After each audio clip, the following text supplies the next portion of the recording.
नमस्कार दोस्तों, मेरा नाम है हरीश और आप देख रहे हैं इलेक्ट्रॉनिक्स वर्मा।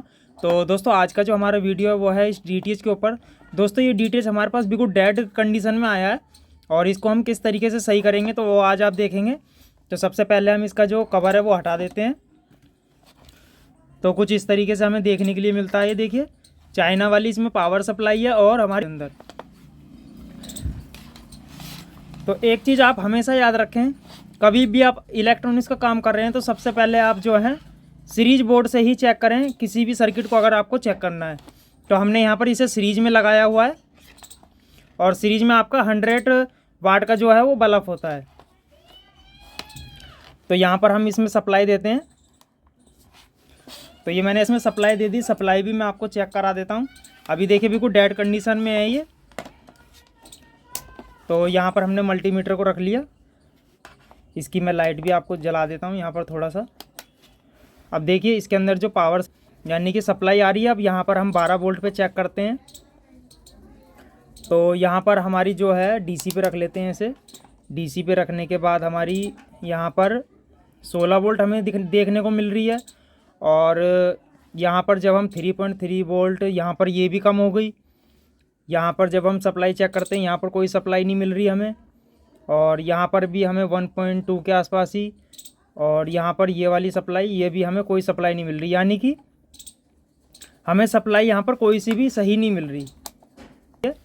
और अब जो है हम यहाँ पर डीसी वोल्टेज भी चेक करेंगे। तो देखिए जब आपके पास कभी डेड ऐसे कंडीशन में आता है सेट, तो आपको सबसे पहले क्या करना है, यहाँ से इसका जो पावर कनेक्टर है वो निकाल लेना है। यहाँ पर हमने पावर कनेक्टर निकाल लिया है और उसके बाद ही आपको सप्लाई चेक करना है। अब यहाँ पर देखिए जैसे ही हमने पावर के कनेक्टर निकाल दिया तो हम क्या करेंगे, इसकी जो सप्लाई है पूरी ओपन कर लेंगे और ओपन करने के बाद ही इसको हम अब रिपेयर करेंगे। तो ये देखिए सबसे पहले हम इसके अंदर सारी सप्लाई चेक कर लेंगे कि इसके अंदर जो सारी वोल्टेज वगैरह है वो प्रॉपर तरीके से है या नहीं है। अगर वो प्रॉपर तरीके से वोल्टेज होगी फिर आगे हम कार्ड के अंदर देखेंगे। तो यहाँ पर हम इस तरीके से सप्लाई को रख लेते हैं। ये देखिए तो सप्लाई को हमने इस तरीके से रख लिया। अब हम यहाँ पर क्या करते हैं, इसकी पावर लगा देते हैं। तो पावर लगाने के बाद हम यहाँ पर जो है सबसे पहले हमारी जो मीटर है यहाँ पर देखिए एसी पे है। तो पहले हम एसी वोल्टेज यहाँ चेक करते हैं। तो एसी वोल्टेज देखिए यहाँ तक हमारी आ रही है। अब हम डीसी वोल्टेज चेक करेंगे कैपेसिटर पे, जो हमारा 450 वोल्टेज का कैपेसिटर होता है। तो यहाँ पर हमारी 332-30 के आसपास वोल्टेज आ रही है, यानी कि ये भी सही है। अब हम क्या करेंगे, इसका एसी लाइन वाला जो प्लग है वो निकाल लेंगे। ये हमने देखिए निकाल लिया और हम इसको डिस्चार्ज कर देंगे यहाँ से कैपेसिटर। ये यहाँ पर डिस्चार्ज हो गया। अब यहाँ पर हम सबसे पहले क्या करेंगे, तो ये हमारी जो वोल्टेजें हैं उनमें दिक्कत आ रही है, यानी कि जो वोल्टेज है यहाँ से प्रॉपर नहीं आ रही है। तो हम यहाँ पर सबसे पहले क्या करेंगे, ये जो कैपेसिटर और डायोड होते हैं इनको जो है मल्टीमीटर को कंटिन्यूटी की रेंज में लाके सबको एक एक करके चेक करेंगे। तो ये देखिए ये वाला जो यहाँ पर कोई शॉर्टिंग नहीं है, ये वाला भी देखिए यहाँ पर कोई शॉर्टिंग नहीं है।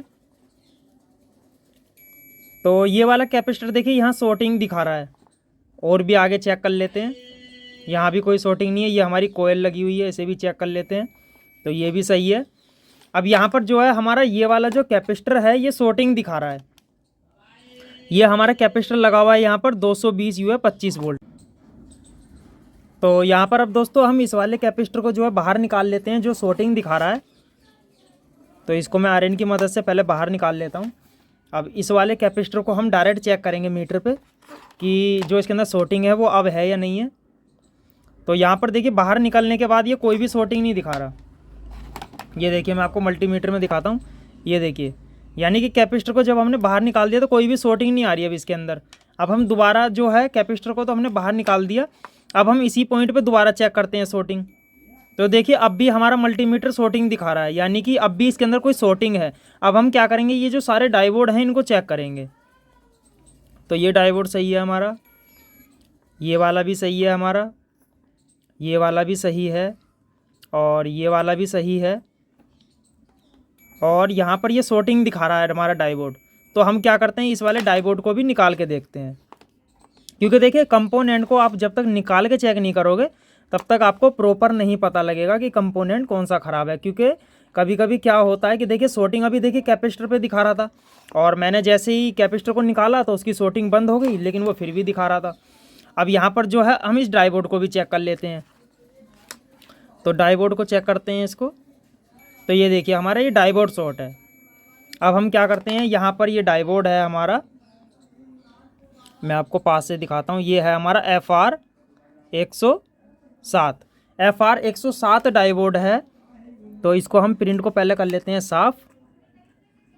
तो यानी कि हमारा जो ये डायोड था, ये डायोड हमारा शॉर्ट हो गया था और शॉर्ट होने के कारण जो है वो हमारे को सप्लाई ऑन नहीं हो रही थी, यानी कि कैपेसिटर हमारा ये सही था। तो हमारे पास FR107 डायोड नहीं है, FR207 डायोड है। इसको हम लगा देते हैं।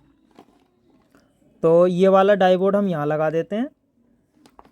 ये लगा दिया हमने डायोड यहाँ, और इसको कर देते हैं हम सोल्डिंग। ये हमारा सोल्डिंग हो गया। और अब हम क्या करते हैं, इसकी जो पिन है इस तरीके से तोड़ देते हैं, जो एक्स्ट्रा पिन है। तो ये हमने एक्स्ट्रा पिन तोड़ दी। और अब हम यहाँ पर क्या करेंगे, कैपेसिटर को वापसी लगा देंगे, क्योंकि कैपेसिटर तो हमारा सही है, क्योंकि शॉर्टिंग तो हमारे डायोड से आ रही थी। अब हम इस कैपेसिटर को वापसी लगा देंगे, और वापसी लगाने के बाद मैं इसको सोल्डिंग कर देता हूँ। तो ये मैंने दोनों को सोल्डिंग कर देता हूँ यहाँ। अब यहाँ पर हमारी जो शॉर्टिंग वगैरह वो निकल गई और सप्लाई हमारी जो है, अब देखते हैं चला के यहाँ पर सेट हमारा ऑन हुआ या नहीं हुआ। तो इस तरीके से आप कोई भी सप्लाई को रिपेयर कर सकते हो। और यहाँ पर सबसे ज़्यादा जो फॉल्ट है इन डायोडों के, ये कैपेसिटर के, इन्हीं के ही फॉल्ट आते हैं ज़्यादातर, और कोई से फॉल्ट नहीं आते। अब दोबारा से हम क्या करेंगे, जो हमारा बोर्ड है उसके अंदर इसको प्लग करेंगे। ये हमने प्लग करा सेटअप बॉक्स को। तो देखिए हमारा जो सेट है वो ऑन हो गया। तो देखा आपने, सिर्फ हमारा ये एक डायोड ख़राब था, और डायोड के ख़राब होने के कारण जो है हमारा सेट ऑन नहीं हो रहा था, क्योंकि ये शॉर्टिंग था।